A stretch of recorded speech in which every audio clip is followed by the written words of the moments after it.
Support WrestleTalk! Be kind to each other in the comments. Did AEW BOTCH, I'm doing big air quotes here for podcast listeners, BOTCH Blood, and I think he called it War Games then, Blood and Guts. I am Luca, and I'm joined for this AEW Blood and Guts review by Tempest T Wrestler, one half of the Intangibles. And yeah, we're going to kick things off. And I say we're going to kick things off. I think the majority of this podcast is going to be around this main event because there's a lot to talk about. It was the last hour of the show, effectively, maybe the last 45 minutes, because you had the Kenny Omega with Orange Cassidy bit and you had the Miro promo as well. So maybe like the last 45 minutes of the show.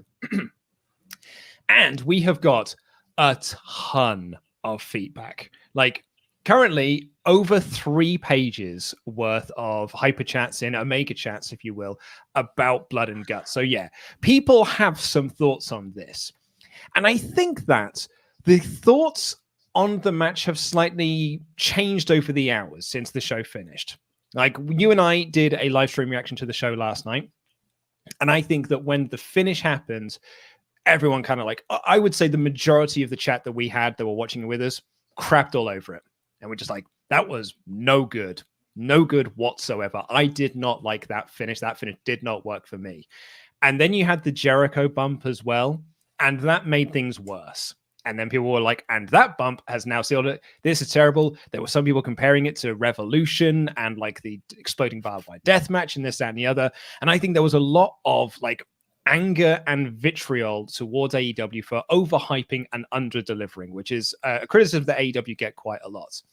But I think since I went to bed, I'll be honest, it took me ages to fall asleep last night because I was just kind of replaying a lot in my head and I was thinking about the chats and I was thinking about writing the script that I had to do for the news. So I didn't sleep very well. But when I woke up and I was kind of checking the response for it, it wasn't quite as vitriolic. I think the tide had started to turn. And I think now by the time that we have gone live here at 3:00 here in the UK, we're still, less than 24 hours after the event. I think that the tide is massively turning because I put up a poll on our community tab here on the channel being like, did Blood and Guts deliver? 79% of the votes said yes. There was nearly 6,000 votes said yes, it delivered. Only 21% said no. So I think that the majority of the fans, myself included, actually really liked what happened with Blood and Guts, both the finish and the Jericho spot afterwards. Yes, I would think so. I mean, if you go to Twitter or the comments section as soon as something ends, odds are you're going to get the very loud minority. And that's not to say that those people are wrong in their opinion, because obviously you're entitled to think that this match sucked. That's your right. And I don't necessarily agree with it. I have, in a similar sort of way, kind of not necessarily come down on the match in the last few hours, but there are some things where I'm just like, okay, well, I can understand that criticism. And I wasn't a big fan of them doing this. But on the whole, I mean, I still thought this match was fantastic. The finish itself was almost identical to what I had been thinking they were going to do, just with the roles reversed. Because I thought it was going to be Jericho surrendering the match on behalf of Sammy as opposed to the other way around. But I don't know, maybe it was just a case of like expectations that weren't met for certain people, because this met just about all the expectations I had for it going in. Yeah, I think we talked about this on the stream last night, and I mentioned this in the WrestleTalk the WrestleTalk News AEW review there. So I'm trying not to repeat myself too much because I feel like I have said a lot of this like already. I think people are probably sick of hearing what I have to say about this match, which is great. Thank you for tuning into this podcast to hear me say it all over again. I really genuinely do appreciate that. But yeah, I feel like it is. There's 2 audiences here. There is an audience that is old school, that have been watching wrestling for decades plus, people sort of like of my age and older, who grew up watching WCW War Games matches, which was surrender and submission. Like those were the only ways to win the match. And there's the much younger audience that have been introduced to War Games via NXT, where the rules are it's pinfall and it's just there's no roof on the cage, and the matches are less about a series of hot tags. Like Trevor Dame brilliantly put this on Twitter. It's old war games matches were a series of hot tags and a sprint to a finish. Like you were lucky if a match went 25 minutes, like 20 minutes to like half an hour. Like these aren't long matches. They're just meant to be wars that one team ends up losing. And whereas the NXT one is all about, it's 45 minutes, it's 50 minutes, it's an hour, and it's this big spectacle thing. What's Ricochet gonna do? What's the big chair spot we're gonna do? Someone jumps off wearing a trash can, this, that, and the other. Like it's, it's all about the spots that people are either gonna say, yay, that worked, or nay, that didn't work, but they're still like talking about those spots. So I think that the audience, the NXT audience, that like this, that's their war games. And that's nothing, I like the NXT war games matches, and I think there's nothing wrong with enjoying those at all. Like I think they're grand. In fact, I think they're great. Who did not like the surrender aspect of it. And those are, I think, like there are people who are used to the surrender aspect who are like, yeah, that totally worked for me. And there are those who just want it to be a pinfall and it didn't work for them. Yeah, I think that is basically the case. And I said last night as we were going off the review, or the live reactions rather, that I thought the NXT War Games matches sucked. That is probably a bit too harsh. I think so. Yeah. I will say there are a few of them that I actively dislike. Not all of them, but because I thought the Undisputed Era one with Pat McAfee and everything, I thought that was probably the best of all the War Games matches NXT has had. I thought that was really good. I've also thought that a few of them are just like really poor at telling the story that a War Games match has, like even just basic stuff where, the heel comes in, the babyface comes in, and there's just like the swing of momentum each way. There are times where they don't even get that right. And that's kind of where my issues with the matches in NXT exist, is I think they are totally inoffensive, wacky double cage matches. As War Games matches, they don't meet the same level that I expect out of a War Games. It would be, and to me, maybe that's just in the name that they've given it, because it's a double cage with 2 rings that they've called War Games, that I have this expectation in my mind for those matches that isn't being met, that was met in this Blood and Guts match, that all of a sudden I'm just like, oh, there it is. That's what I've been waiting for so long. That maybe that's where my issue with that has come from. And now we're just seeing the flip side of that with people who prefer the NXT way of doing things, that are now seeing the old school way and it's like, oh, well, I don't like that. I prefer the other way.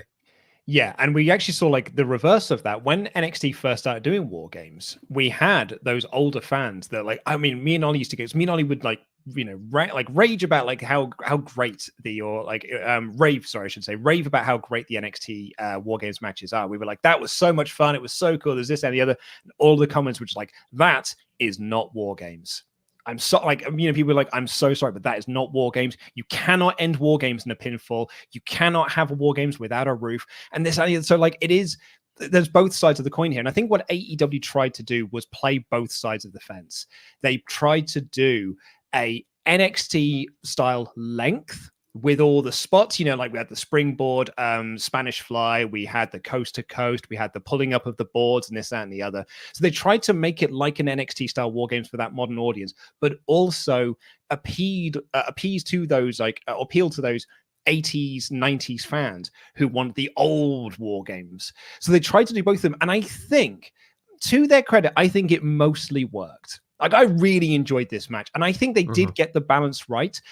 For me, my biggest criticism against this match, and it's the criticism I had when they first announced it, I don't think they should have been on TV, because the commercial breaks absolutely killed the flow of this match. There was a YouTube comment that we had left. 7 minutes of the match were commercial breaks, and it was a 34-minute match. So that means there's nearly a quarter of it is commercials. That has an impact. Yeah, it wasn't as big a deal for obviously our UK people who were watching on Fight who weren't seeing the commercials, and myself, because I managed to see the whole thing picture in picture in Canada. But I mean, all the comments that we were getting from American viewers were just like, don't know what's happening.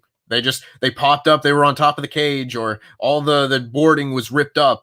And that is a big deal, because I had a similar complaint when I was watching NXT this week, where during the opening match, Falls Count Anywhere with Swerve Scott and Leon Ruff, they did a whole backstage segment where they fought around the gym and all that, all in commercial that they got to see picture in picture and I didn't. So I totally see what these people are saying in terms of that. I didn't have as big an issue with it, but when you saw like Chris Jericho climbing the side of the cage and he can't get to the top until they come back from commercial, so you're just kind of sitting there like, all right, we'll just wait. And even on the fight feed, which was really great, and like it was good because I didn't really notice the ad breaks a lot until the end of the match. Like that was when I really started to notice. Like as you said, there was that moment when Chris Jericho was stopped on the cage, and Andy and Louis were just like, "Why is he stopped? Like why isn't he just going up?" And I just turned to you and I said, "Tempest, are you still on a commercial?" And you said, "Yep." And I was like, "That'll be why then." And then all of a sudden, I heard Excalibur go, "And we're back from commercial," and Jericho starts climbing again. And I was like, "Right, well there you go." He was waiting for his cue, and I think there were moments during the match where the wrestlers they didn't stop. But they were purposefully like not doing as much because it's like, right, we're in commercial break. Don't do too much because we need to wait till we get back and then we can do the next spot.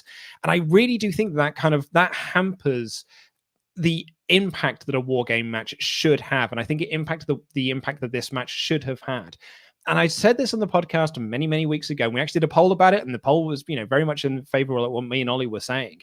This should have been on pay-per-view. This should have been saved for the pay-per-view where you wouldn't have had this. And actually, we got an Omega chat about this. I think it's an Omega chat, or someone might send it to me on Twitter or something.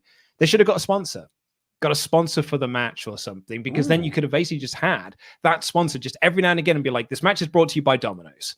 Or like whoever it is, like whatever you want to be sponsored by. It's like this match is brought to you by Domino's. You don't have to cut to commercial breaks, or find a way that you didn't have commercial breaks in there. Because I do think that it's maybe I'm being the wrong drum here, but I think that it hampered the match somewhat.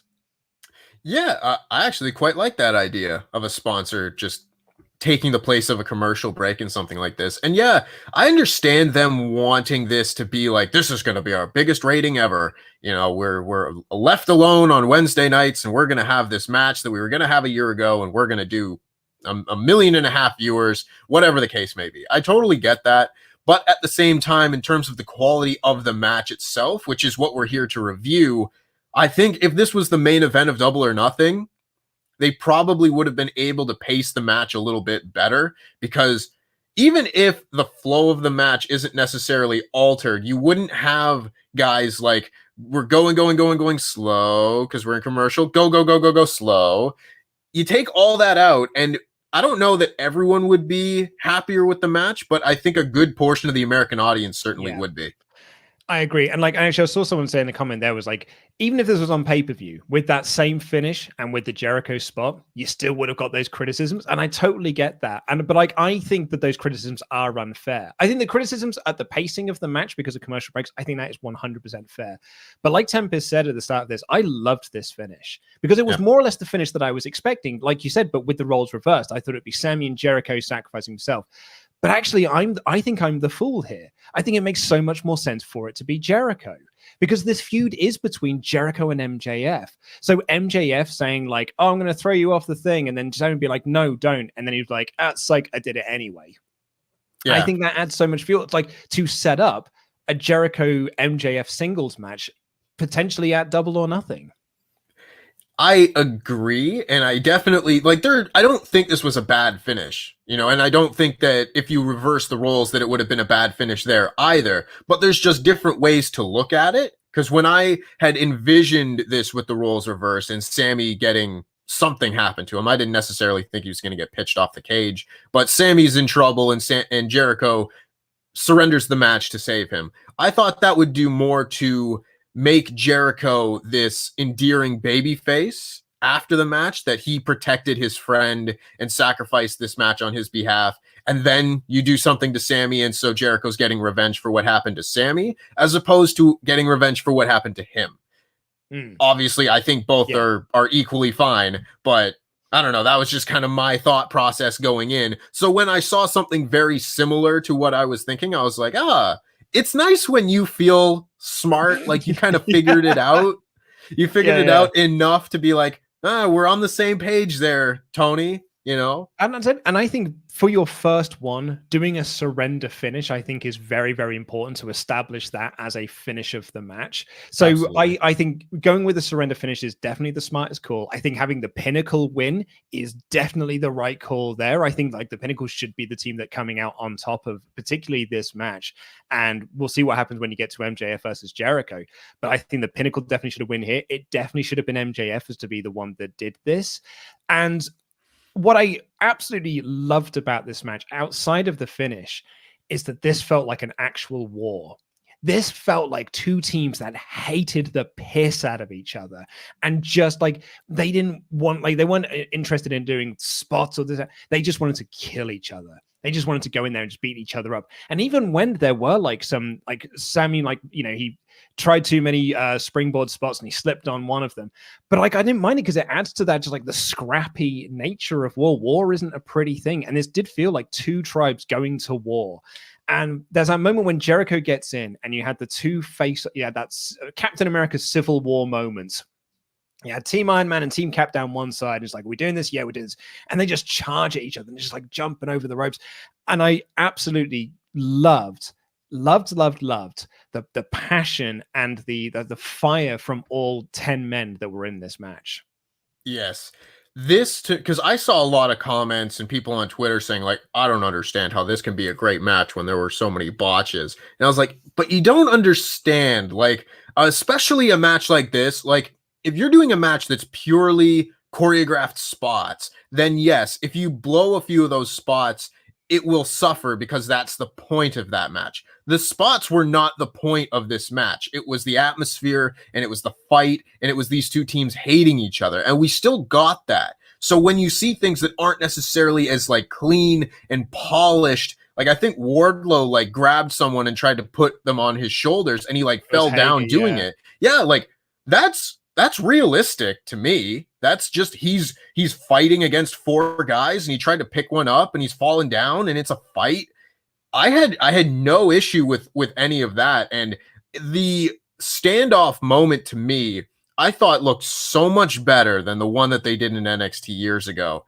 And I'm not just trying to compare everything to NXT, obviously, but the one from NXT where Undisputed Era and then Pete Dunne, Ricochet, and War Raiders were on the other side, that to me felt incredibly choreographed because they all took like one slow step, another slow step, and you got to do the camera shot of going up and down. I wasn't a big fan of that because it takes me out of it. But if you have a match like this where they're on either side of the ring and they're just like, all right, here's the play. Let's just go full tilt sprint. And then they go, it feels again more like a fight. Like they are just going at it because they hate each other, as opposed to this is the part of the match where we gotta do our spot where we go and clash together in the middle. Yeah. And it was even like the atmosphere. Like Ortiz was on the Pinnacle side. Like when Jericho got in, Santana was there, and it wasn't like Santana just got up and walked over. Now, like the Pinnacle were essentially like dragging him and throwing him over to their side of the ring, being like, "This one is yours." Like, not as a case of like, because now we need a stare-off. It's just like, no, like this match is now officially beginning. Let's start this on an even playing field and let's just go at it. And there was some really cool stuff in this. Like, I loved the gory special into the cage. I loved the barbed wire. I loved the fact that FTR pulled up the boards and then they were the ones who got the spike pile drivers from Santana and Ortiz with Sammy. I thought that was a really nice touch. I loved that they tried to make a big star out of Wardlow in this match. Mm-hmm. Like Wardlow gets in and FTR are down, like FTR and Sean Spears are down, and so like Santana, Ortiz and Sammy just sort of like gingerly almost like walk up to him. All three of them go like, one takes one leg, one takes the other leg, the other one tries to go on top, and Wardlow's just like, nope, I'm sorry, I am the mountain and you are all Pedro Pascal and I am just gonna start like throwing you all left, right, and center. And it was, can you tell which episode of Game of Thrones I saw recently? And I was he's just about like to say. Literally watched it last night, and so like it's, you know, so throwing them all around, and it was really, really cool. It felt like a real big, like, I don't want to say a star-making moment for Wardlow, because I think they've been doing a really good job of like slowly building Wardlow and slowly giving him these moments, and this is just another one of those. Yeah, that was a cool Wardlow moment. Yeah, and because we said last night, I was not terribly excited for Wardlow's debut in 2019. It was just like, oh, okay, it's a big muscly guy, and you put him with MJF, and that's cool. He gets a heater. But every big moment they've done with Wardlow since then, like they haven't given him too much to do. Like they'll put him in the cage match with Cody, where you just throw him around and then take a big bump, and that's the match. But he totally shined in that match, and he's totally shined in the singles matches he's had since. Like he faced Jungle Boy, I think he's faced Hangman Page. Both of those matches have been good. And then you have something like this where you get to be a highlighted performer in one of the biggest matches in Dynamite history, maybe the biggest match in Dynamite history. That's really big, and he keeps stepping up. I don't necessarily want him to be like AEW World Champion next week or anything, but this is a very clear progression of a guy they have high hopes for, and he's proving that they are right to have those high hopes. Yeah, and the whole match built up to, so the Inner Circle were like standing tall in all of this. FTR had the spike pile drivers onto the exposed wood. Sammy did the coast to coast onto Sean Spears. They even managed to lay out Wardlow in all of this. Like, it takes all of them to take Wardlow down. And so MJF escapes with the help of Tully Blanchard, and he goes up to the top of the cage. Now, of course, pro wrestling, that's fine. Because like in an actual fight, that makes zero sense. But you know what? It's pro wrestling, so it's fine. He escapes up to the top of the cage. Jericho follows him. They have a battle up there. Walls of Jericho teasing a tap out spot. And actually, you and I said, like, I loved that MJF's reversal of the Walls of Jericho was a low blow. Like he literally just turned around and was like, just punched him in the dick. And I was like, I've been watching Chris Jericho wrestle for like 30 years. How have I never I don't think I've ever seen that reversal of the Walls. I might have been completely missed an obvious one. But like I feel like in the sort of 25 years that I've been watching Jericho, I don't think I've ever seen him do that. No, and me neither. And like I have watched a lot of Chris Jericho matches over the years, and this, like, it feels like when you watch it, you're like, how has someone not done that before? I guess it is kind of like situational, like it needs to be a no DQ situation, and he probably would need to be the babyface, because I think that might be a big key to it, as all of Chris Jericho's top runs have come as a heel. So he's not necessarily getting low blowed in the big no DQ blow off matches, but still, like, he's been a babyface from time to time. Like, no one thought, like, oh, you know what? I'm gonna low blow you for the heat. Yeah. And so like then we had the Salt of the Earth from MJF, a couple of attempts on that. Like he was even like biting the wrist trying to make Jericho tap out. And then he hits him with the diamond ring, the very, very protected diamond ring spot. And I know we got a hyper chat about this later on, but they didn't like that it was like that Jericho sold it for so long. But I think like this is probably one of the most protected things in AEW is the diamond ring. So he hits him with the diamond ring, essentially has knocked him out, and he stands him up and he's going to throw him off the edge. Sammy, because like all of the other Pinnacle guys are laid out, Sammy and the rest of Inner Circle are on the outside. They're begging for him not to do it. And Sammy says, look, we surrender. Don't do it. And MJF's like, ha, ha, ha, I won. Ain't I great? I'm better than you and you know it, etc., etc. And then he looks at Jericho and he's like, nah, I'm going to do it anyway. Like, F you, and just pushes him. And he's like, long live the king. And sort of like, and pushes him off. And Jericho takes this big flat back bump. You know, it's like the Rikishi one from Armageddon 2000. And he lands, and I think the bump is good, and I think the story behind the bump is good. I don't think looking back on it in hindsight, like I in the moment I was like, oh wow, that was really cool. But the more you see replays of it, you're like, oh man, actually the camera really caught the fact that this is, you know, they caught him right onto the padding. Like the metal that he landed on was painted cardboard, and that sort of like crumpled up and stuff. And it's like, so I'm very much in two minds of this. One, so glad it was safe. I'd so much rather that, because you know what I don't want to have? A Matt Hardy situation with Sammy Guevara. Yep. Like that is the last thing that you want. And that is something that AEW got heavily criticized for last year. So I'm actually like, I'm not going to demonize a company for protecting a wrestler when they're taking a bump. I will, however, say, if you do like rehearse the spot and you can see that the camera's going to catch it, don't use that camera angle. Use a different camera angle. Like find a different way to shoot this. Cut away to something else. So the production of this hurt the spot, but you know what? At the end of the day, the most important thing is that Jericho was not the one hurt. And so I have no issue with the crash pad, no issue with that whatsoever. But you could have hidden it with better production. Yes, and to me, I think that plays into AEW still being a young company And these are the learning experiences and the growing pains that you get. Because, yeah, they're doing incredible business. They have an incredible product. Obviously, we're big fans of it. There's so many people who are fans of it, and they've gotten a lot more exposure than you necessarily would if you were just a regular wrestling company 2 years in. So they don't exactly get the same opportunity to make mistakes on a smaller level and fix those mistakes before they get exposure. So when you have moments like this, like you have the Matt Hardy situation, which I think everyone would like to take back, and then you learn from that, and maybe you overcorrect and have a really flimsy crash pad, but I'm not going to demonize them for protecting their stars. I think just, oh yeah, guys learning how to shoot pro wrestling and direct pro wrestling properly, we'll look at this and be like, okay, next time we'll choose a different angle, or we'll have the camera follow him differently and things like that. But on the whole, like, I'm not going to look back at this like poorly. I'm just going to be like, oh yeah, that was the ending spot, and he fell on a bed. Yeah, and like for me at the end of the day, because I'm so invested in this story, it's one of those moments where you're like, well, I honestly, it doesn't bother me that I saw the crash pad, because like it didn't take me out of the moment when it might have done. Like for example, Triple H Undertaker at WrestleMania X7, right? Like when you very clearly see Triple H like landing on the crash pad.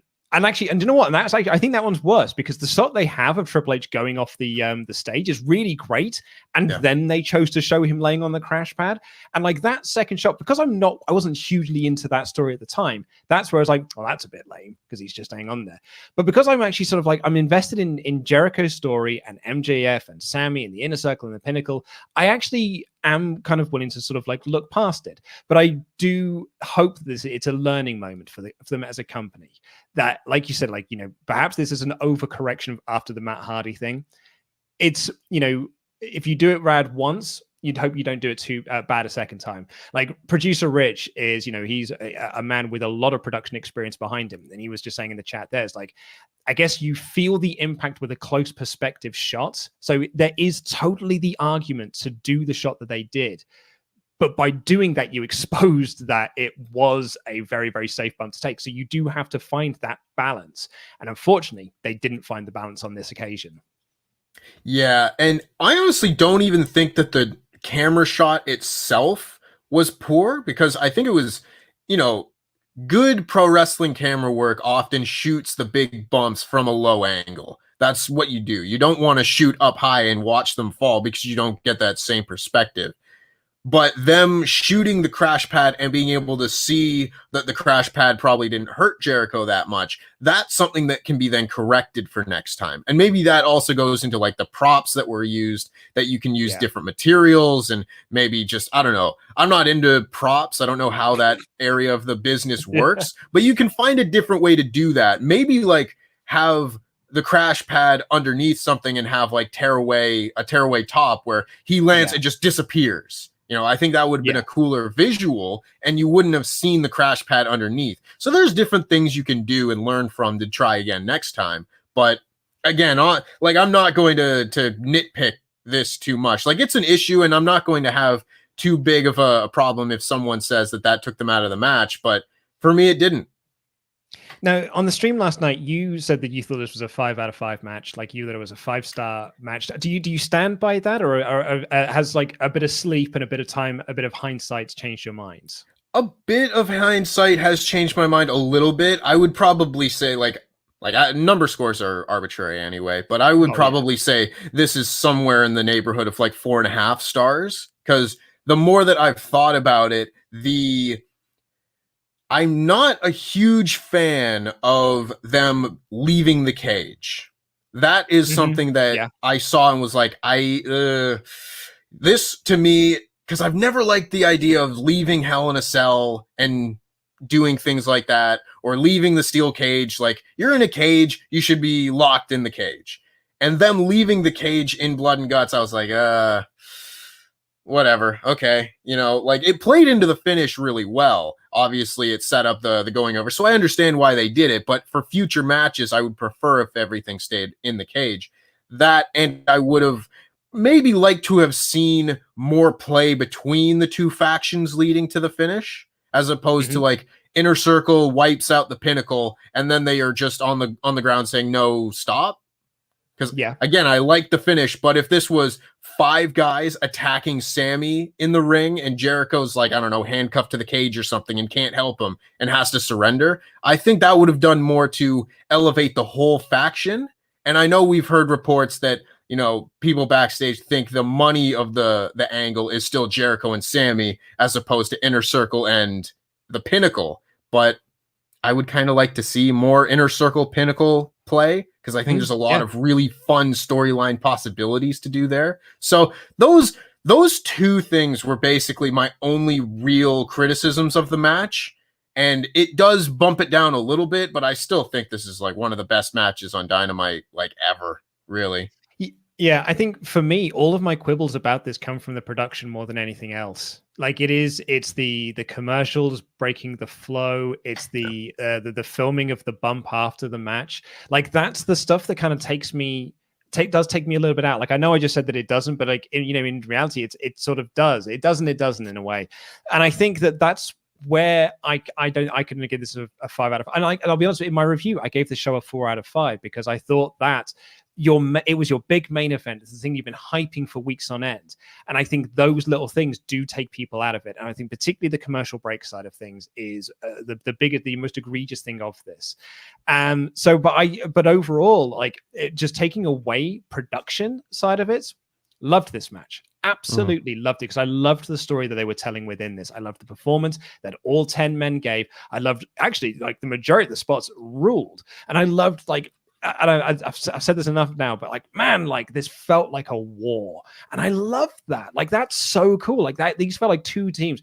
And I think it really was helped by the promo last week between them during the parlay of like, you know, it was Dax Harwood's comments of just like, you know, you better hug your children and tell them you're not coming home. Like a lot of this stuff, like I've made peace with my family that I'm not going to be coming back the same man that I'm leaving today. So like, I think there's so much of this comes down to the drama and the performance, and that for like is just so great, and I absolutely loved it. We have gone for about half an hour just giving our thoughts on the match, so we're going to dive into the Ultrachats now. I wonder if the Ultrachats might take us through right till the end of the show because we've gotten. It's possible now because just as a quick update, we've now got nearly 7 pages of Omega Guts just around this main event, and a few other people who've got comments about other things up and down the show. So, just quickly to kick off, like we'll just quickly cover the other things that happened on this show. You had the tag match at the start with Moxley and Kingston versus Omega and Michael Nakazawa, which was really fun. But I think the thing to talk about here, the 2 things really, is that most likely getting Moxley and Kingston versus the Young Bucks for the tag titles at Double or Nothing. And next week, Kenny Omega's Double or Nothing challenger is being decided between Orange Cassidy and Pac. Yes, I've actually come around on this in the last few hours because when it happened, I know Louis and I were saying like, Orange Cassidy in a pay-per-view main event. I don't know if I see it, you know. I have completely changed my mind since then because I wasn't taking into account that this is going to be a full capacity building. And I was there at AEW Revolution 2020 when Pac and Orange Cassidy had their match and the entire crowd just completely lost it over Orange Cassidy. And I've been saying for the whole last year that I don't think Orange Cassidy necessarily works as well with a limited audience because he's so integral to fan reaction. Now, what better way to put on your first pay-per-view back with a live crowd than putting arguably the most popular live performer in the main event for the AEW World title? And if they are able to give you a moment where you think Orange Cassidy might actually win, that to me could be like one of the most defining moments in AEW's history. Yeah, I agree. I think it could be a really, and I think we're most likely getting it to be Orange Cassidy as well. And because of the promo that Kenny Omega cut, and it was a really, really good promo as well that Omega cut him. I love like just being like, oh, a comedy wrestler. And I'm like, oh, that's so cool because you're doing so much comedy at the moment. So like that works really nicely to be then you yourself are disgusted at a comedy wrestler. So I think there's some really nice stuff that can be done in there. And like Omega, I think, and Cassidy would have an amazing match. And like, you're totally right. Like the first match, like in front of the full capacity AEW crowd, it totally makes sense, and I'm really, really in for that. We also had on this show, what else happened on this show? QT Marshall and Cody Rhodes had a fine little match, and I think we're going to get Cody Rhodes versus Anthony Ogogo at Double or Nothing, which I think could be a potential star-making match for Anthony Ogogo, who they seem really super high on at the moment. Yeah, it'll be interesting to see how far along he is, because we haven't seen him do that much. And obviously, I think Cody's a very old school worker, so he can smoke and mirrors. I get it. That was his old theme song. He can smoke and mirrors this match with Anthony Ogogo and manage to pull the most out of him while not exposing any weaknesses he may have. I just don't know what those weaknesses or strengths might be yet. Obviously, he's got a very good look, but we haven't seen enough of him in the ring to really gauge what we're working with here. So if that's the match, I think there will be a lot of eyes on it, just saying all right, what are we actually working with here? What have we got in Anthony Ogogo? And I hope he pulls it off. We also had this comment from Kevin that said, I really want to see Pac versus Omega at Double or Nothing, but I was also a bit confused when everyone was worried about Darby when the guy puts himself at risk all the time. Won't be watching live, but looking forward to the podcast. So this will be in reference to, there was a promo segment with Scorpio Sky and Ethan Page, and Darby attacked both of them. And then they eventually beat up Darby and threw him down some concrete steps, which, also I don't think helped the Jericho spot either, because we literally saw one of the other guys throw himself down a set of concrete steps. And it's funny as well, because Jericho literally did interviews this week where he's yeah, we're really focusing in production meetings about making sure that we don't have repeat spots on a show. And I'm did you not have that production meeting for this week's episode then? Is that something that starts next week? But yeah, I know you can make the arguments why everyone's worried, because he fell down some concrete steps, and that looks like it really helped. I'm worried when he does any of his spots. Yeah, he's a guy who obviously could be in the cast of Jackass or something. He likes doing this sort of thing for sure, but that doesn't mean that he won't end up maybe getting really hurt one of these days. When he took the body bag power bomb at All Out last year, he was hurt. He was off TV, and I really like Darby Allin. I don't want him to be off TV. So when I see him rolling downstairs, I was like, oh God, don't break your neck, please. Don't be a fool, man. And he's going to be facing Miro next week as well for the TNT Championship, which I think, a lot of us kind of foresaw, and I think we're going to get a complete Miro squash here. And now that Darby's got this, rolling down the stairs thing, that can kind of protect him in the loss as well, just being it was almost too many things for him to overcome. Mm-hmm. So I think we are looking at Miro TNT champion next week, and I am so in for that. I'm totally on board. This is the Miro that I've been waiting to see throughout his entire run of AEW. This is the Miro that I've been hoping to see since he was doing the stupid comedy segments in WWE.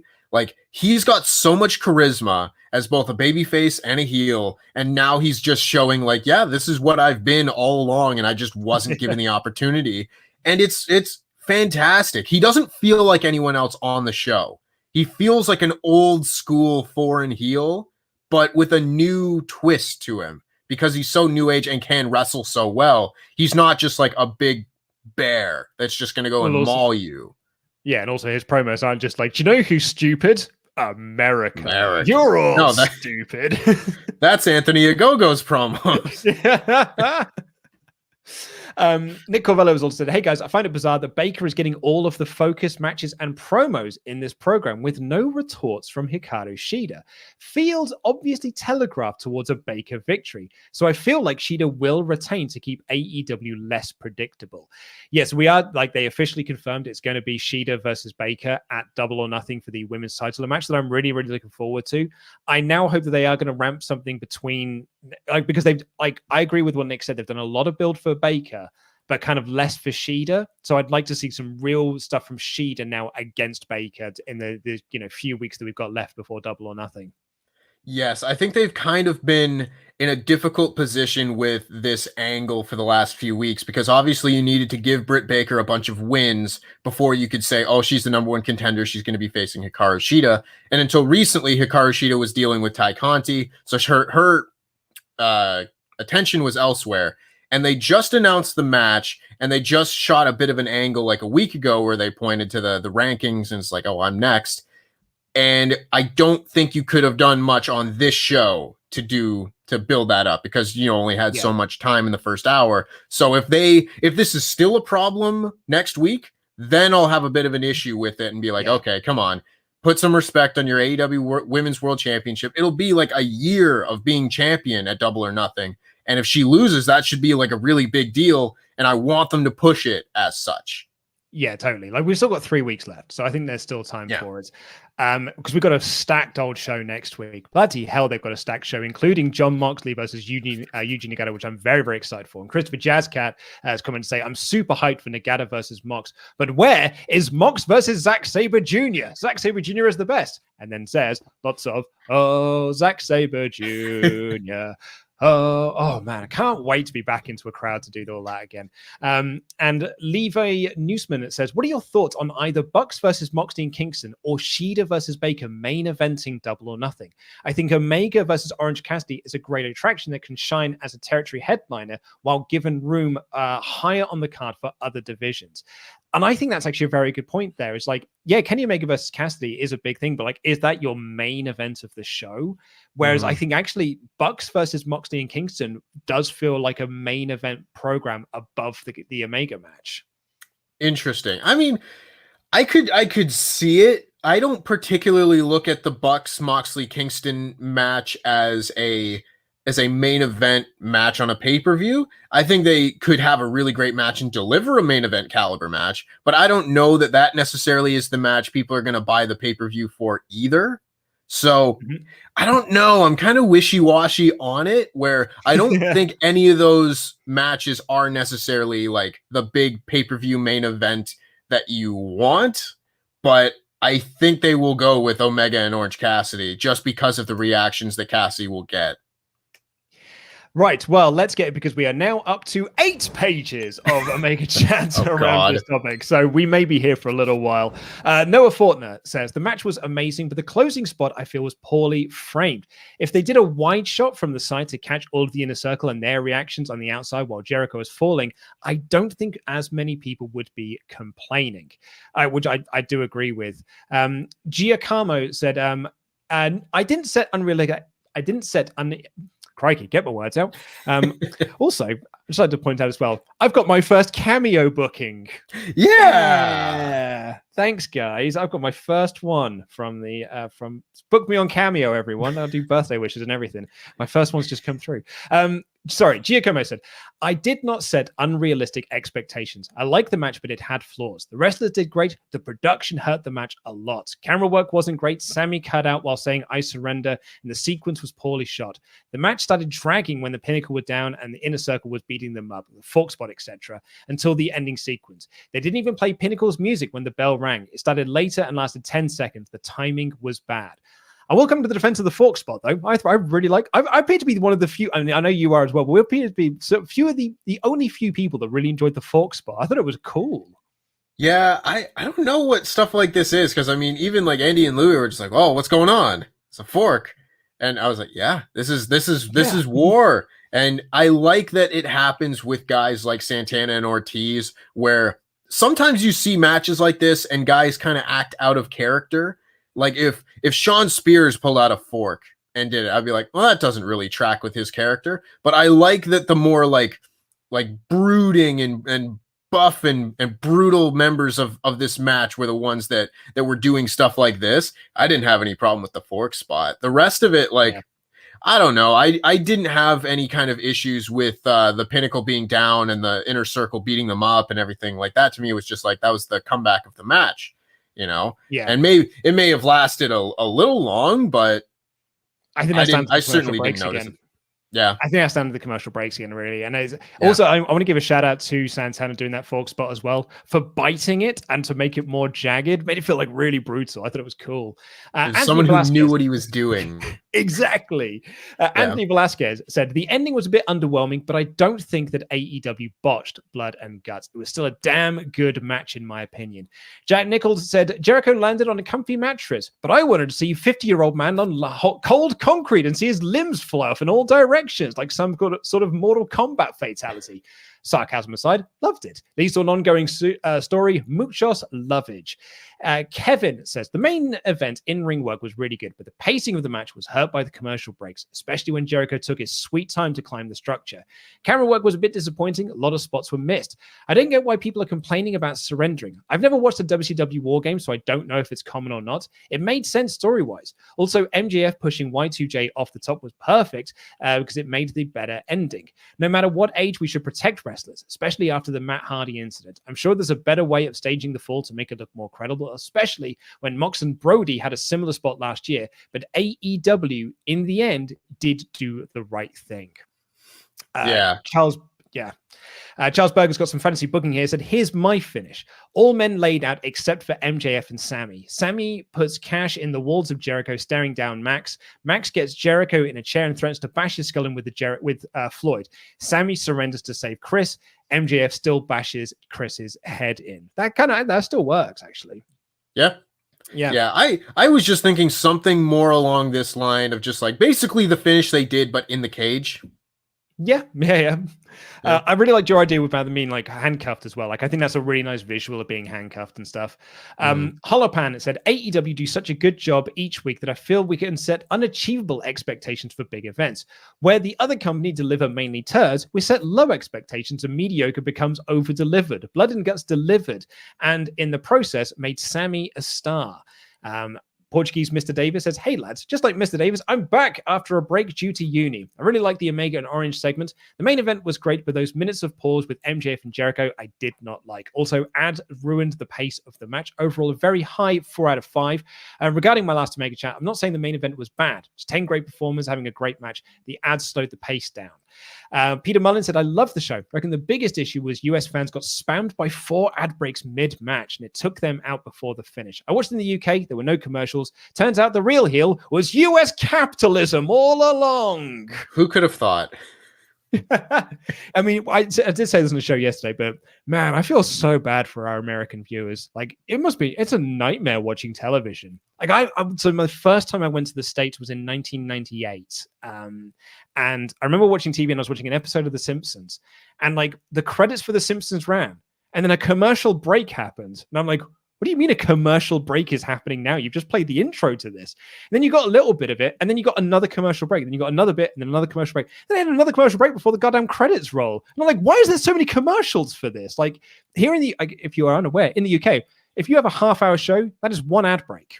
You have just one ad break in the middle of the show, and it's like 4 or 5 minutes, and that is it. That's all of your ad breaks you're going to get for that half-hour product.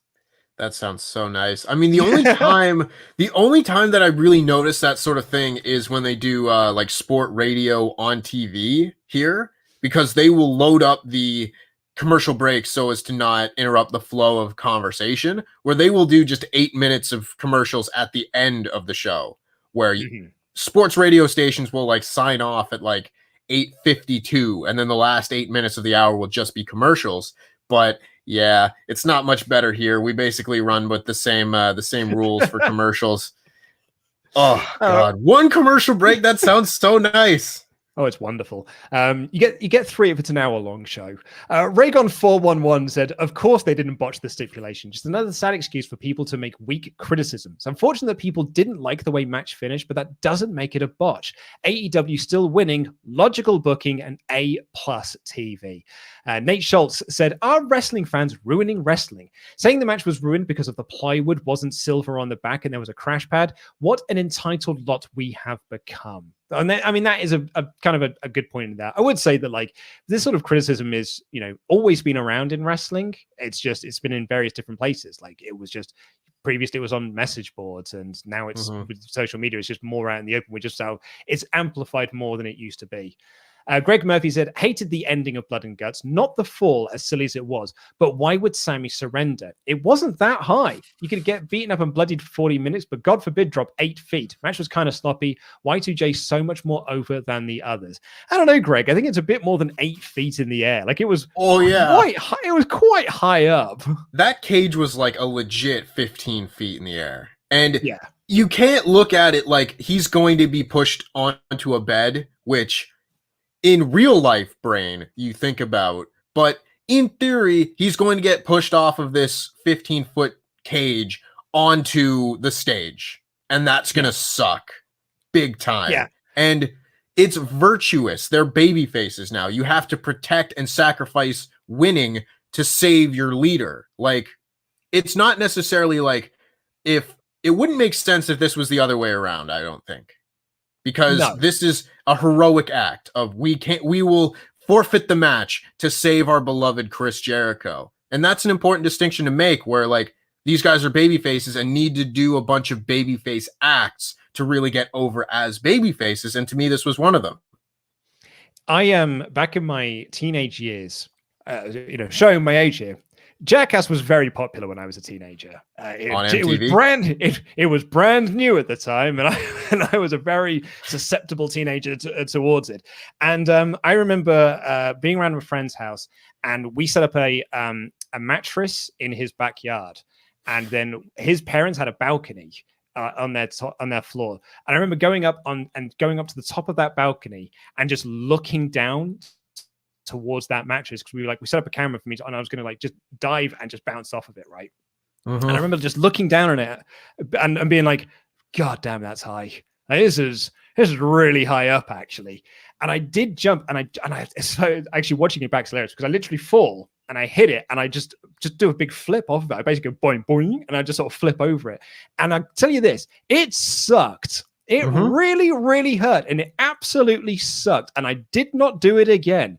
So, yeah, I would 100% look at Chris Jericho and be like, that's scary, man. It's scary to be up there. Oh, absolutely. I'd be terrified. Like, I haven't taken a whole lot of, crazy bumps, but, I've taken bumps off the top rope, and even that is still, you're high off the ground when you're doing that. And, I can't imagine being 15 feet on top of a cage and just being like, you're going to push me and I'm going to go, and I'm going to trust you to not, I'm going to trust you to not push me too hard. So I overshoot this, and God. Yeah. Phantom FTW said, I thought Blood and Guts was great. So brutal with over-the-top carnage. The production let it down a little at the end, but it didn't ruin the match for me. Also, I watched on Fight with no picture-in-picture, 4.5 out of 5. RP Degnan said, I like the match, but Jericho selling the punch as the freshest man for 3 minutes and most of the inner circle being outside the cage with nobody holding them back from even trying to catch him really killed it for me. Needed a snappier ending with better stagings. This is the comment I saw earlier, and Reese did get in touch with me on Twitter about this as well, being like, I did say, he hit him with the diamond ring. It's a really protected move. And the counter argument that Reese gave was like, well, the pedigree is a really protected move, but we still thought it was done when Booker T sold it for ages at WrestleMania 19. And I think the two are very different, because people do kick out the pedigree. No one has kicked out of the diamond ring. That is above anything in AEW. It is as protected as the one-winged angel. Maybe even more so, because someone has kicked out of the one-winged angel. So it might be the most protected thing in wrestling. So I had absolutely no issues whatsoever with Jericho selling this shot from this very, very protected weapon. No, to me, it was like an old school brass knuckles shot, and to me, it is just a brass knuckles gimmick, just with a diamond ring instead of brass knuckles. And for a very long time, no one kicked out of brass knuckles. So you can really protect a move, but a move is still a move, and hitting someone with a foreign object is still hitting someone with a foreign object and should be sold more and longer. Nick Corvello said, in regarding to the ending of Blood and Guts, I had no problem with the series of events. Loved the drama, epicness, and action from beginning to end. The problem was the crash pad wasn't disguised well, and the steel paneled, clearly painted cardboard. Rain Tech said, people who complain about Spotfest and AEW complain that Blood and Guts was not a Spotfest. Some people will complain about Spotfest next week, and how dare they not kill Chris Jericho by having him drop onto solid steel. I really enjoyed Blood and Guts. It delivered. Can I make one quick point about something like this? Because I always try and avoid making comments like this, because I would wager that it's not the same people who are on either side. And that, because it's very easy to just lump fans together into one big group and say like, oh, well, these people were complaining about the Matt Hardy thing, and now people are complaining about the Chris Jericho thing. I do think it's most likely two different camps of people, maybe with a bit of overlap, but it is like, I just don't want to dismiss people's opinions. I think that's important. Like, just because there are criticisms on both sides doesn't mean that either side is invalid. Absolutely right. Yeah, like if you watched this match and you didn't like it, like that's fine. Like it's okay that you did not like this match. And I would love to hear the reasons why you don't like it. That's why I love having these Omega chats, is because I like to hear a counter argument to the thing that I very much enjoyed. And tell me why you didn't enjoy it, because I'm telling you why I liked it. So I'd like to, and it's a good open discourse. Will Tuckwell said, find it slightly difficult to be mad that they didn't throw a 50-year-old dude onto actual concrete. Maybe it could have been hidden better, but is anyone actually mad they used a crash mat? Still a 5-star match for me. Harry and Riddler said, great match, could have been excellent with a few production tweaks and better timing for the ad breaks. Maybe when they do the next one, it'll be on pay-per-view, or this episode does a good number and TNT will be more accommodating to keep it on TV. I would wager if this is on TV again, it will not have the same ad break problem. I would almost... So. I would put Louis Dangoor good money on that. Yes, that to me is the big piece, because AEW learns from these things, and I have confidence in them to do it better the next time, as opposed to other companies where I wouldn't have the same sort of faith to learn from their mistakes. Jay Gupta said, what a poetic turn of events. Almost 2 years back, MJF surrendered a match, turned heel, and Jericho reached the top. Today, after one more surrender finish, he takes that spot from him. That's very good point, actually. Also, Santana opening MJF was Mortal Kombat levels of gore.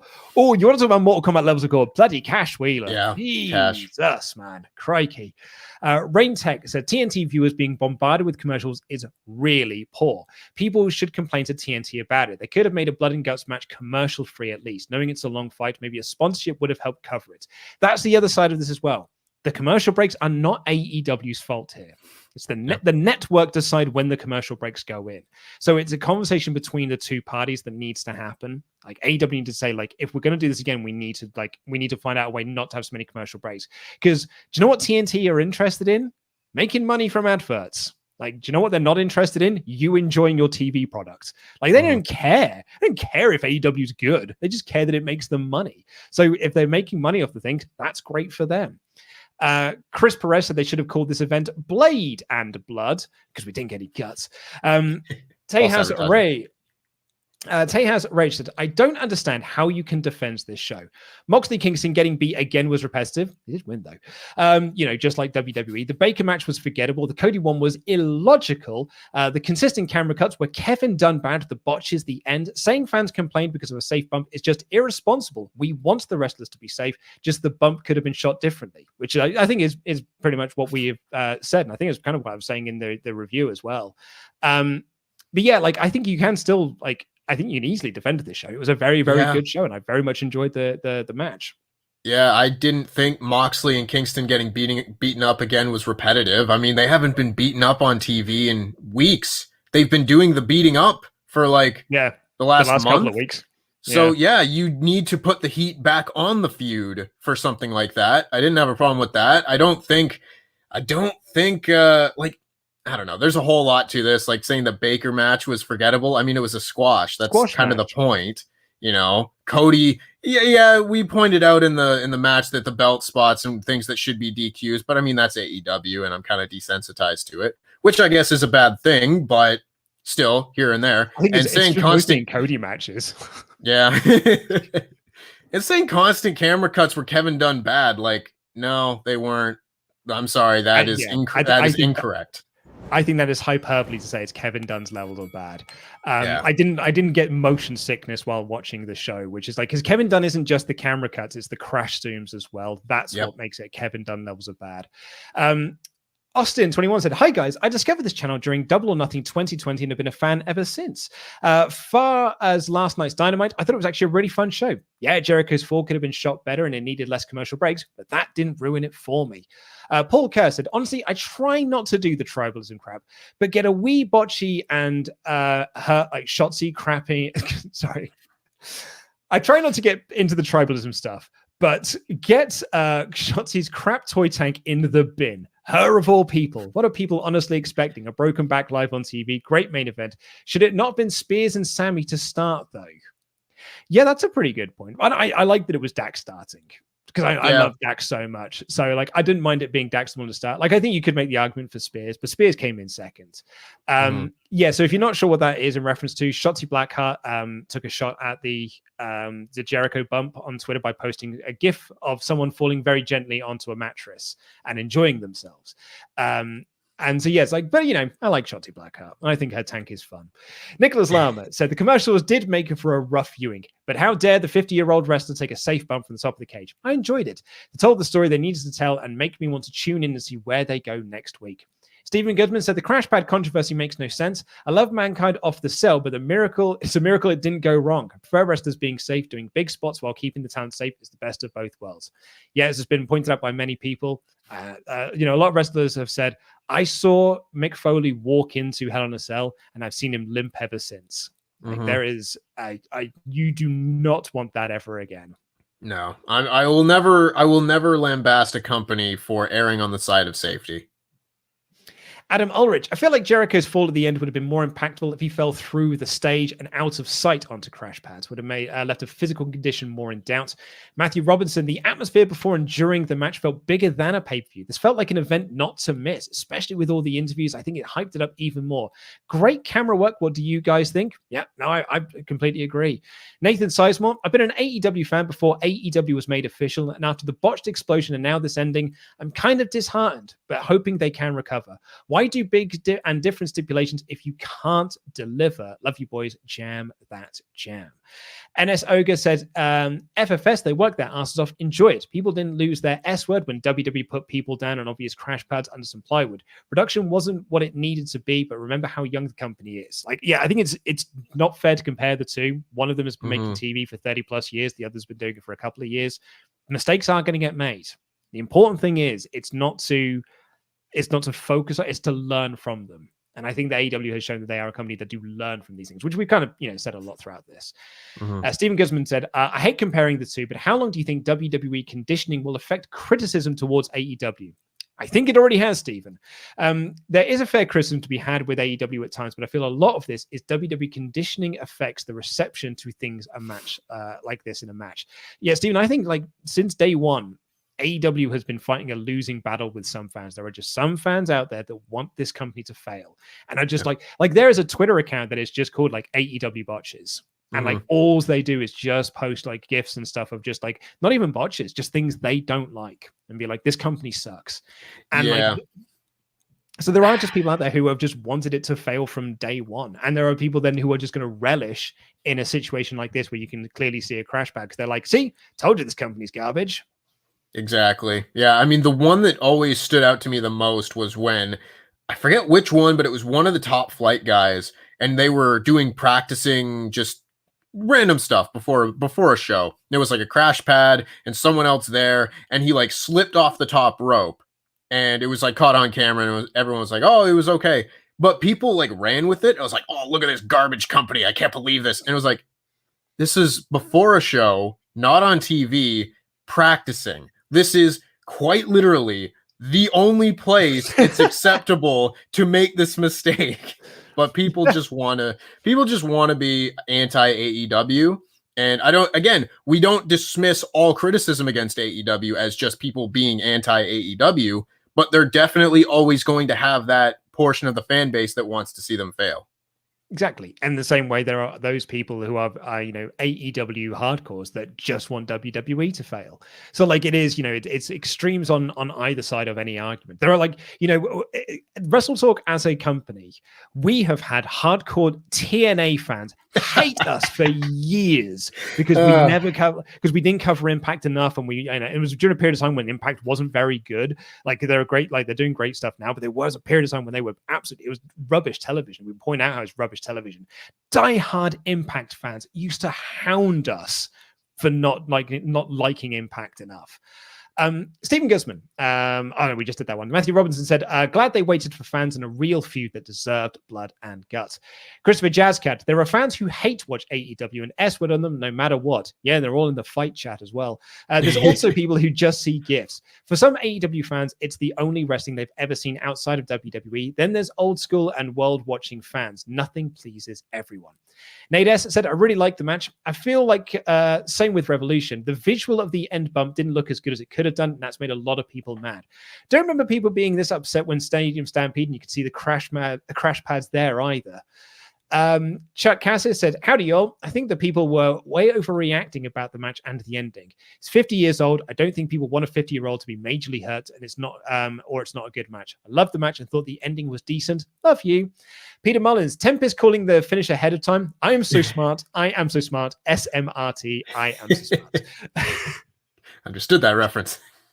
Yeah, I understood that one. I'm with you guys. It's important not to have the biggest finish ever on the first B&G. Hell in a Cell has never beaten Foley, and they've been trying for the last 23 years. Oof, isn't that the truth? Yeah. I will also say quickly, I enjoy doing these reviews with you because I can make Simpsons references. It's brilliant, yeah. It's a very good point. Yeah. Yeah, it's fun. We should... We should do this more often. We should do this more often. Get rid of that Mr. Davis. We don't need him here.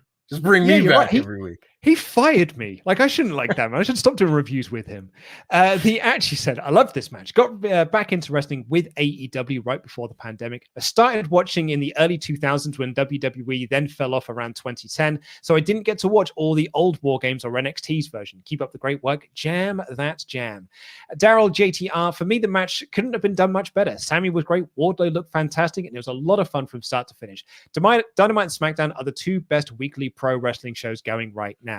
Very much agree with that, though I do like NXT as well. Peter Mullen said, anyone else up for a pay-per-view of watching Hagar and Wardlow just beating each other up for 3 hours? Just me. God, I love a Hoss battle. It's a long match. I was going to say, yeah, you had me until you said 3 hours because there'd be part of me that's like, oh yeah, this is cool. This is a big beefy match. And then after a while I'd be like, it's still a beefy match though, isn't it? Like it's... I got another 2.5 hours of this. Oh man, Phil Roberts wasn't bothered with the crash mat. Taker visibly tombstone people on his knees for years, and no one said that's how it's done. When Owen dropped Austin on his head, that said, you could just not do it. Someone doesn't always need to be thrown off the roof. I think they wanted to do it for the first one. Yeah. Christian Black, hey guys, thanks for the live stream. Blood and Guts was really good, but it had its logic issues. If they already needed if they need already from the experience of MJF not being trustworthy, then why did they trust that MJF was not going to throw him off anyway if they surrendered?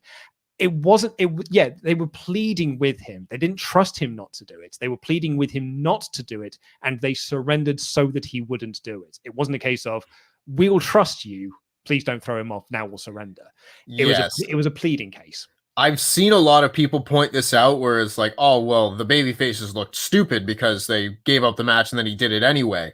That to me, I don't think shows that they're stupid. I think it's more just MJF is that big of a dick, because this is what a hero has to do. You have to say, okay, we lose, we give up. Please don't do that. Please spare our leader.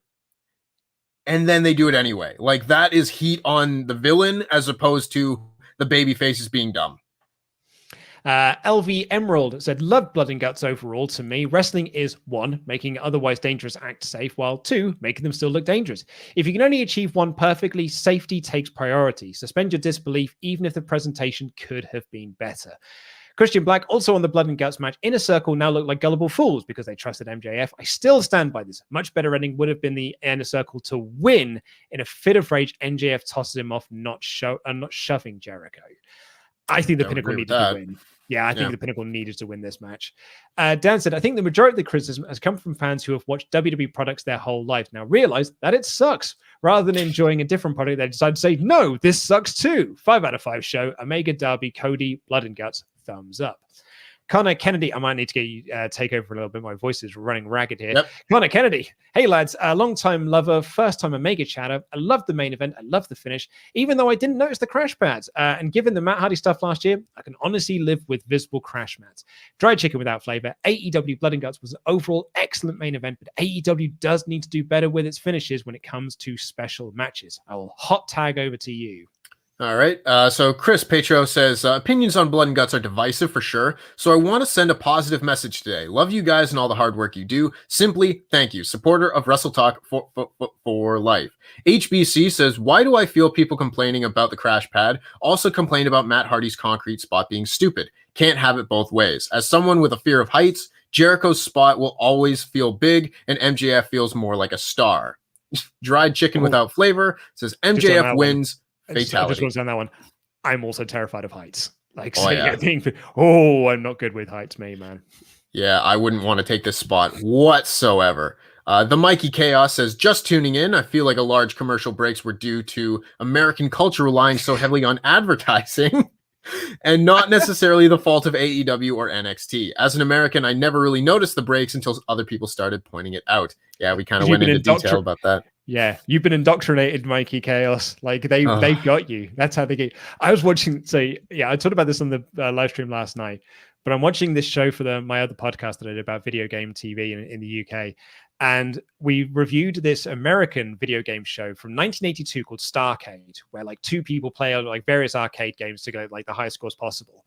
And this show is a half-an-hour show. It has 4 ad breaks in it. And even in the show, they have sponsorship stuff because like all of the stuff is like supplied by people. So like the last 2 minutes of the show, like it's just like the host suits were supplied by this. Our limos were supplied by these people. The arcades were sponsored by, and I was like, oh my God, like America just has too much advertising. It's all capitalism, brother. Hannah Allen says, to be honest, my heart sunk when the negative comments flooded in. The match was perfect for me. It had everything. It was brutal, and the story was beautifully told. They killed themselves for our entertainment, and I don't understand the negative criticism at all. Dried chicken without flavor is back. Says, too bad we didn't see Jericho spiking MJF's eye, Sean Spears ripping Sammy's heart out, Hager and Wardlow tearing each other's guts out, Santana and Ortiz biting a chunk of FTR's body parts, and FTR biting back hard. Would be real graphic Blood and Guts. Yeah, there wasn't much guts on this show. Matthew Makovsky says, to all the fans that are upset that he went through cardboard, what do you expect? Him to go through real steel? Good movie. He's 50 years old, damn it. It's a good movie. Not enough people say that, Tempest. It is a really good movie. Yeah, it's Rocky plus Rock'em Sock'em Robots. What's not to like? He could actually die if he hit steel from that high. Fans are just fickle. Miro squash Darby, Brody Cody style. I feel like that was a haiku.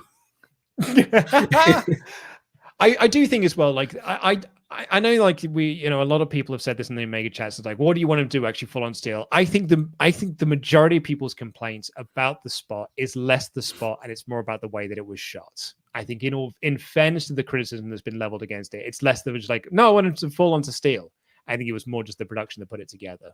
Yeah, I do think there's a fine line here where they can have this spot and make it look good while also being safe, and they just are yet to find that perfect happy medium.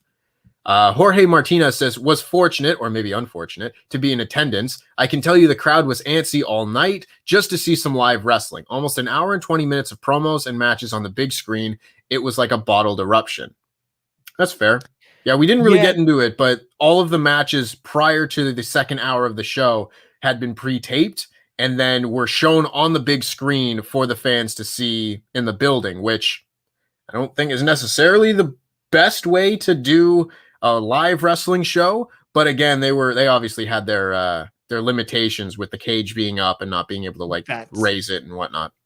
Yeah, that's exactly it. Like it was so they could have time to put the cage up, which I kind of get. And also, like I think if you did get a ticket to the show, they were very clear that it was a one match event. So, but I also at the same time totally get sitting there waiting for an hour and a half to watch some live wrestling. I can imagine being so frustrating. Yeah, I don't know. Especially like I've never thought WrestleMania 2 looked like a lot of fun to be at when they're just watching the show on screens. Oh, dude, like I remember, like Kenny McIntosh went to Raw 25, and like he specifically got a ticket to go and watch it in the Manhattan Center because he was like, "That's what I've always wanted to do: watch Raw from the Manhattan Center."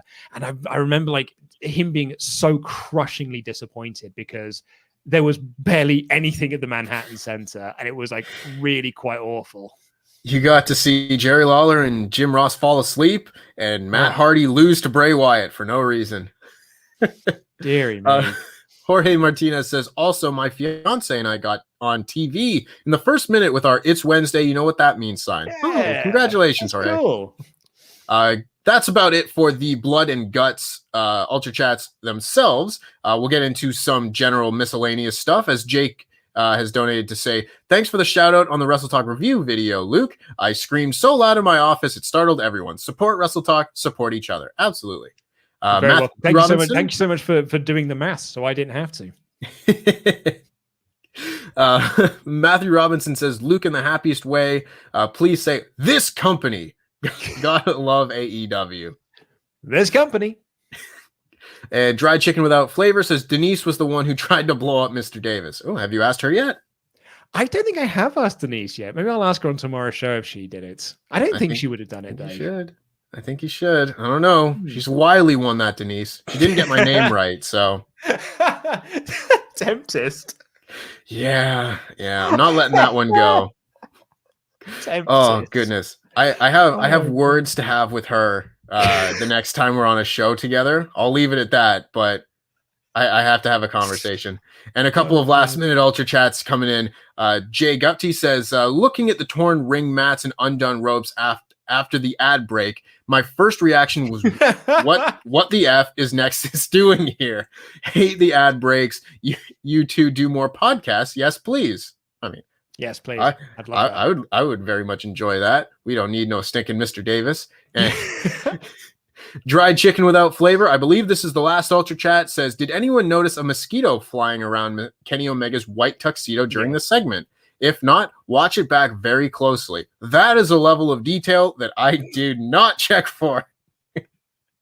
I did notice that. But that is all we've got time for. Thank you all so much for your Omega chats. Like one of the things that I love about doing the AEW podcast is there's always like a massive talking point. There's always a lot of conversation to be had about whether something was good, whether something was bad. Like, and I really do love that. But what I love is that also everyone's so like generous with like wanting to chat with us and wanting to share their opinions, and like, you know, nearly 9 pages there of Ultra Chats about Blood and Guts. Like, this is something that people are talking about. We kind of gave some predictions on this last night.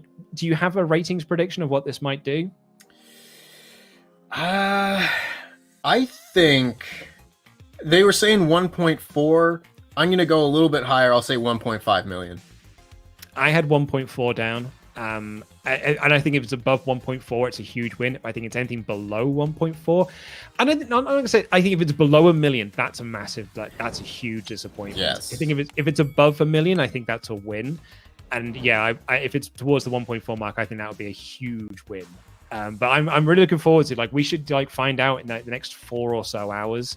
So it's, you know, it's one of those weeks where I'm like, man, I'm really curious to see what it is. But that is all we've got time for on this edition of the WrestleTalk podcast. Thank you very much, Tempest, for filling in for Mr. Davis, who is still recovering from his surgery. He'll be back. We think he'll be back next week. He might not be. If not, Tempest, I might reel you in. You can review Raw with me as well. Oh God. Oh God. Oh. You want us to do more podcasts, my friends? Like this. Hey, I'll do it to do it with you, Luke. We can talk about Game of Thrones the whole time. I don't know. I haven't seen all of it yet. But anyway, like that's like the episode I watched last night was the Battle at the Wall. And like episode. It was a good episode. And the Giants were so cool. Like the Giants were the first time in Game of Thrones where I turned to my wife and I was like, "That's pretty rad." Like when the giant was like riding a woolly mammoth, I was like, So that's pretty cool. That's Yeah. pretty cool. Season 4 is my favorite season of Game of Thrones, and you're basically at the end of season 4, but you know that this was a good one. Shooting the bow and arrow, that kind of whoa, that was great. Anyway, that's all we've got time for on this edition of the WrestleTalk Podcast. I've been Luca, and this is Tempest T Wrestler. Please do subscribe if you haven't already. Yeah, let's get to 50,000 subscribers. But that is all we've got time for. Take care, everyone. I love you. Jam that jam, everyone. Have a good day. Bye. Jam that jam. Take us home, Rich. Take us out. Play the music. Play me out.